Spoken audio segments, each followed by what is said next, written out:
Il était environ 4 heures de l'après-midi. Tout d'un coup, une explosion retentit. Beaucoup de monde accourut là où la détonation avait résonné. Devant eux se tenaient les décombres d'une banque détruite et par-ci par-là des corps déchirés. Ainsi advint celle qu'aujourd'hui nous appelons le massacre de la Piazza Fontana. La police ne savait pas par où commencer, donc elle décida de rejeter la faute sur les anarchistes. Ils vinrent les chercher pour les emmener à la préfecture. Pendant ces nuits tragiques trouva la mort le cheminot anarchiste Giuseppe Pinelli, arrêté par la police comme beaucoup d'autres parmi ses camarades. Sa femme à présent se bat pour découvrir la vérité sur la mort de son conjoint parce qu'elle est convaincue, ainsi que ses filles, que Giuseppe Pinelli ne s'est pas suicidé mais qu'il a été tué. La police, face à la réaction de la femme, se hâta de dire que Pinelli était un homme bien et que le jour suivant il l'aurait relâché. Et pour la veuve Pinelli, leur assertion n'était pas assez. Désormais, elle était seule et devait pourvoir à la subsistance de ses 2 filles, Silvia, âgée de 9 ans, et Claudia, de 8. Entre-temps, pour le massacre de la Piazza Fontana, on avait accusé Valpreda. 3 ans ont passé depuis le massacre de Piazza Fontana, et Valpreda a été mis en liberté provisoire sans un vrai procès. Espérons que ce procès sera celui qui fera triompher la justice, qui délivrera les innocents et emprisonnera les vrais coupables. Dissertation de Claudia Pinelli, 12 ans, 1973. Quella sera a Milano era caldo, ma che caldo faceva. Brigadiere apre un po' la finestra, ad un tratto Pinelli cascò. Signor Questore, io gliel'ho già detto, lo ripeto che sono innocente. Une chanson, une histoire. Comme toujours, derrière des chansons, il y a des histoires. Et il y a des histoires qui méritent d'être racontées. Qui est Pinelli, dont on parle dans cette chanson? Pourquoi on parle de lui dans une chanson qui est connue par des dizaines de chorales militantes en Italie comme en France? Pourquoi cette histoire continue à nous interroger après 50 ans, la mort de Pinelli?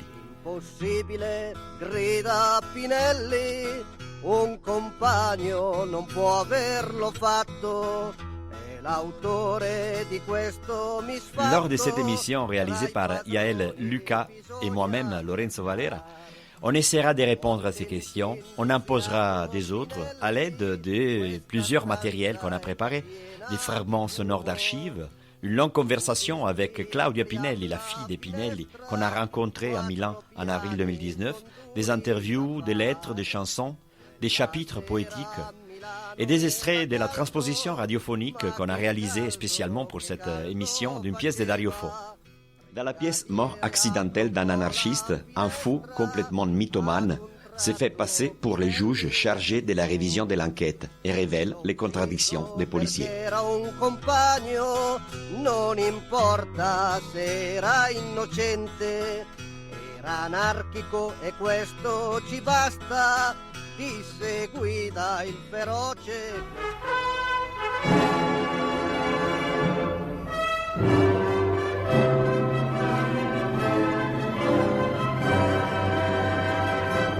Stanotte uno dei fermati, Giuseppe Pinelli, un ferroviere, un anno, si è suicidato gettandosi da una finestra del 4º piano del Palazzo della Questura, dove lo stavano interrogando perché era iscritto a un circolo anarchico. Un anarchiste italien, un cheminot, un père, un suicidaire, un terroriste, selon les étiquettes que la police et la quasi-totalité des journaux lui ont cousu dessus tout de suite. Pour celles et ceux qui, comme moi, sont nés et ont grandi à Milan, le rencontre avec cette histoire qui s'est passée des années auparavant représente encore une étape fondamentale dans la construction d'une individualité politique et morale. Bien sûr, c'est l'un des nombreux épisodes sombres de l'histoire italienne, mais à mon avis, c'est un épisode qui, peut-être plus que d'autres, est capable de montrer avec une extrême clarté la mauvaise foi intrinsèque, on pourrait dire, du pouvoir et de ses vérités officielles. Mais on ne peut pas comprendre l'histoire de cette morte absurde sans la lier à une autre histoire, à une autre blessure, celle du carnage de Piazza Fontana, qui a eu lieu 3 jours avant, et qui est considéré comme le début d'une saison de terrorisme en Italie appelée la stratégie de la tension.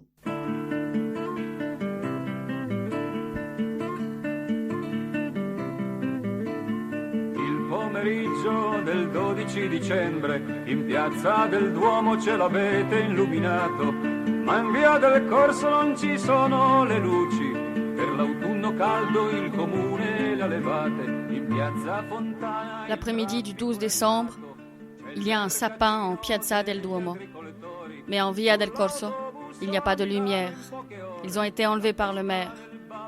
En piazza Fontana, il y a un trafic animé. Il y a le marché agricole. Sur le bus à Milan, en quelques heures, la tête cachée dans le manteau. Il faut se dépêcher. La banque va fermer. Mon Dieu, tout vole si vite. Argent et gens, tout si vite.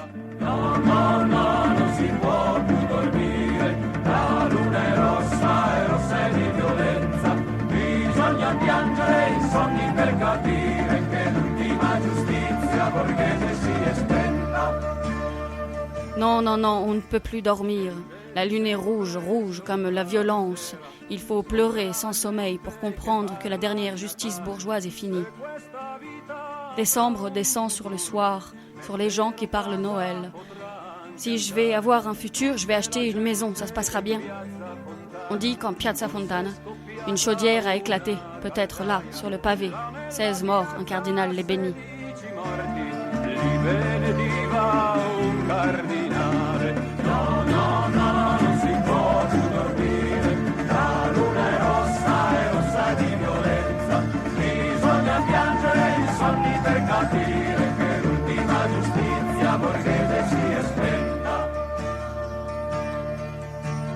Notti di sangue e di terrore scendono a valle sul mio paese. Chi pagherà le vittime innocenti? Des nuits de sang et terreur descendent sur mon pays. Qui va venger les victimes innocentes? Qui va donner la vie à Pinelli, le cheminot? Hier, j'ai rêvé mon maître à une réunion confidentielle.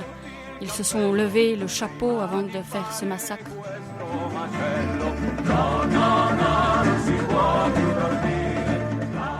La déflagration a été ressentie à 8 km de là. 6 kilos de plastique dissimulés sous la table centrale de la banque ont explosé à 4h15 de l'après-midi. La banque devait fermer à 4h, mais c'était vendredi. Beaucoup de Milanais avaient touché le mois double de fin d'année et une centaine de personnes attendaient leur tour à la caisse. Brusquement, un éclair a jailli. Des hommes, des femmes ont été déchiquetés. Tout Milan a entendu la détonation. Déjà dans les grands magasins voisins, la foule courait dans tous les sens. Les automobilistes s'arrêtaient, chargeaient les blessés dans leurs voitures en attendant les ambulances. La bombe de Piazza Fontana arrive dans un moment délicat. C'est l'automne chaud, pendant lequel des grandes grèves ouvrières se fondent avec les luttes des étudiants de l'après-mai 68. Ça donne lieu à une saison de mouvements inédits en Italie, des mouvements sociaux qui arrivent à menacer les équilibres du pouvoir, qui font préoccuper vraiment le pouvoir, en Italie comme à niveau international. De tout ça, on a parlé avec Aldo Giannulli, c'est un historien italien qu'on a rencontré il y a quelques années avec la web radio milanaise Radio Bandita. Se dovessi fare una metafora, direi che Si je devais faire une métaphore, je dirais que c'était une situation dans laquelle il y avait une boule de billard en équilibre sur une pyramide. Elle pouvait tomber d'un côté ou de l'autre. Et pendant longtemps, elle est restée en équilibre, poussée d'un côté ou de l'autre. C'era stato il 68 poco prima. On avait eu 68 peu de temps avant. Pour la première fois, il y avait eu un grand mouvement ouvrier unitaire après la scission syndicale de la fin des années 40. Pour la première fois, les organisations patronales se tenaient sur la défensive. Au niveau international, les États-Unis et le bloc occidental étaient en difficulté. Le Vietnam, pour citer l'exemple le plus éloigné mais le plus parlant sur le plan international, mais aussi la crise grecque, qui a joué un rôle important. Justement, les choses dont on se rappelle et celles dont on ne se rappelle plus. Personne ne se souvient de cette crise diplomatique entre l'Italie et la Grèce. Elle a disparu. Tout comme a disparu le souvenir de la requête des pays scandinaves d'expulser la Grèce de l'OTAN sous prétexte de violation des droits de l'homme, parce que le traité de l'OTAN prévoyait que seuls les pays démocratiques pouvaient en faire partie. à l'exception du Portugal, qui avait tout de même formellement des élections tous les 7 ans. Avec la Grèce, ce n'était littéralement pas possible. Mais puisque la requête avait été émise par de petits pays scandinaves, elle avait été ignorée. Les choses changèrent quand la demande d'expulsion de la Grèce fut demandée par l'Italie, par le biais de son ministre des Affaires extérieures, le socialiste Pietro Nenni. C'est à ce moment qu'éclate une vraie crise et que les États-Unis sont confrontés au problème de devoir à tout prix conserver les bases navales dans les ports grecs, puisque c'est alors que la flotte russe pénètre en Méditerranée et où il y a la crise du Moyen-Orient. Voici le contexte où advient ce massacre. Personne ne se rappelle plus que le 12 décembre exactement, le Conseil de l'Europe devait décider de l'expulsion de la Grèce, qui était une sorte d'anticipation de ce qui serait arrivé au siège de l'OTAN. Il n'y eut pas d'expulsion parce que la Grèce se retira spontanément, mais avec une déclaration de président de la junte des colonels, Giorgio Papadopoulos, qui en annonçant le retrait de la Grèce a mis en garde « Ces pays amis qui nous ont tourné le dos et dont l'ennemi qui les menace est l'anarchie interne ». Ceci se produisit quelques heures avant l'explosion de la bombe de Piazza Fontana. Voilà, je pense moi qu'il faut se rappeler de cette partie, qu'il faut se rappeler du conflit en cours pour décider des équilibres de pouvoir. La crise qui commence pour la démocratie chrétienne face à l'avancée électorale des partis de gauche en 68. À partir de ce moment, un bras de fer qui durera 10 années commence. Et la balle finira dans l'autre camp. D'un côté, grâce aussi au choix du Parti communiste de réaliser l'unité nationale, qui donnait donc ainsi une réponse partielle à la pression des mouvements de ces années, mais aussi qui par certains aspects les niait, et de l'autre côté, grâce à la responsabilité morale encore plus lourde des organisations terroristes qui posèrent les bases nécessaires pour un rejet total de la mobilisation politique de ces années et pour une normalisation réactionnaire. C'est à partir de ce moment que l'Italie commence une autre phase de sa vie, la phase des mystères non résolus qui se succèdent les uns aux autres, qui se conditionnent, s'entrelacent en une tresse unique qui file jusqu'à nos jours.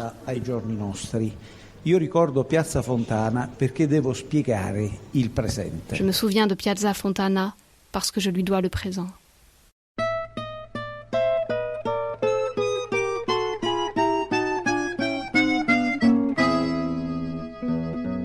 Quando di notte dormiam tranquilli da bravi figli di madre natura, non c'è miliardo di stelle che brilli, che basti a fare dormir la struttura. Quando di notte dormiamo quieti da bravi figli del regno animale, non bastan tutte le stelle e i pianeti a far dormire con noi il capitale.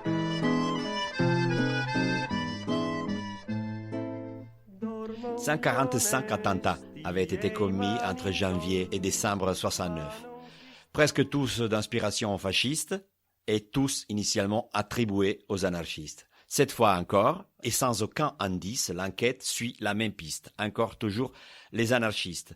3 heures à peine après l'attentat de Piazza Fontana, le commissaire Luigi Calabresi, qui est le chef de la section politique du commissariat de Milan et qui connaît très bien Pinelli, arrête des dizaines de militants.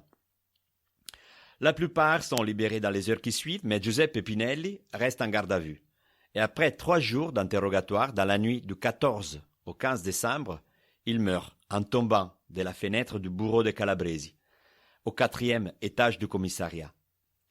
Le responsable du commissariat est Marcello Guida, homme de confiance de Mussolini qui dirigeait les lieux de relégation politique de Ventotene pendant le fascisme. Et c'est lui que, à peine 20 minutes après les faits, il fait une conférence de presse dans laquelle il déclare que Pinelli avait compris que son alibi était tombé et donc il s'est jeté par la fenêtre ouverte en hurlant « c'est la fin de l'anarchie ». À son avis, son geste, c'est un aveu de culpabilité.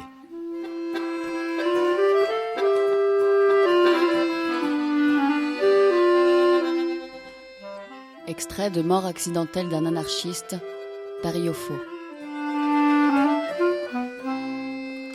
On murmure que pendant le dernier interrogatoire subi par l'anarchiste, l'un des policiers présents, juste quelques minutes avant minuit, aurait perdu patience et appliqué avec le tranchant de la main un grand coup sur la nuque du dit anarchiste. Mais qu'est-ce que vous dites ? Oh, restez calme, mon cher commissaire, restez calme.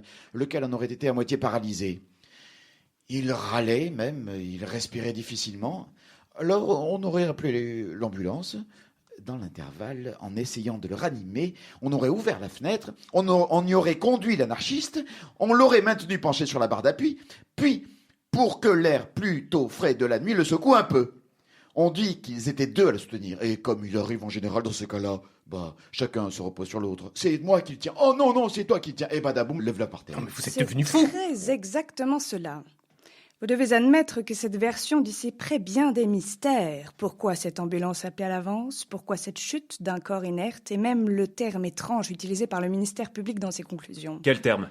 Le ministère public a déclaré par écrit que la mort de l'anarchiste devait être considérée comme une mort accidentelle. Notez-le bien, un accident et non pas un suicide, comme vous l'avez dit vous. Il y a une sacrée différence entre les deux. On pourrait même dire que le drame tel que l'a si bien raconté le capitaine est bel et bien un accident.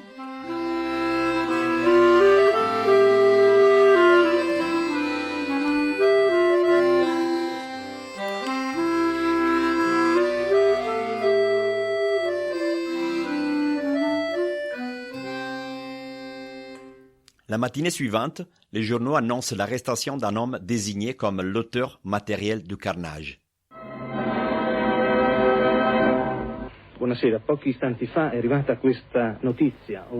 Bonjour. La nouvelle suivante vient d'arriver.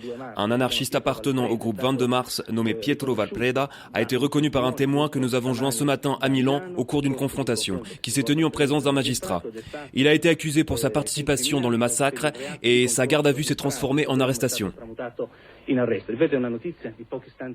Pietro Valpreda fera 3 ans de prison et sera reconnu innocent 15 ans plus tard. Mais la presse adopte immédiatement la version policière et lance une campagne de calomnie et de diffamation contre les accusés. Le 3 mai 70, l'affaire Pinelli est close pour l'État, classée suicide et mort accidentelle. Vous connaissez Pietro Valpreda? Oui. Est-ce que vous pensez qu'il pourrait faire un attentat, Valpreda? Il ne s'agit pas d'un attentat anarchiste. Votre organisation n'a pas fait ça? Pas du tout. C'est pas possible? Pas possible. Et pourtant, on vous accuse. Oui, et c'est une provocation à la gauche, en général.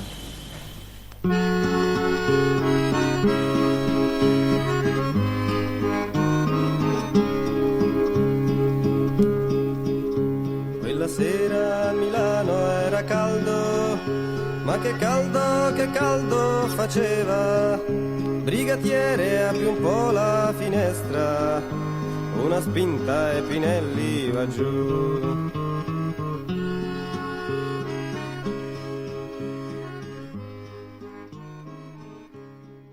De quoi sommes-nous faits ? Qu'est-ce qui reste de tout ce qui a été ? De quoi se souvenir et comment se souvenir de ce qui s'est passé sans se faire tromper par une mémoire capricieuse, souvent fabriquée, voire même désireuse d'oublier ? Pourquoi pas oublier ? Mais à quel prix ? Oublier. Ce n'est pas ce que nous commande la politique en place et tous ces gardes du corps ? Formaté à oublier la misère, à s'y faire, à penser que c'est la vie qui veut ça. Formaté à oublier les coups que l'on reçoit, la violence dominante de ceux à qui nous donnons pouvoir. Comment pouvons-nous nous souvenir si nous sommes complices de notre assassinat ? Que faire des souvenirs ? Qui se souvient de ce cheminot anarchiste tué par la police le 15 décembre 1969 ? Giuseppe Pinelli, dit Pino.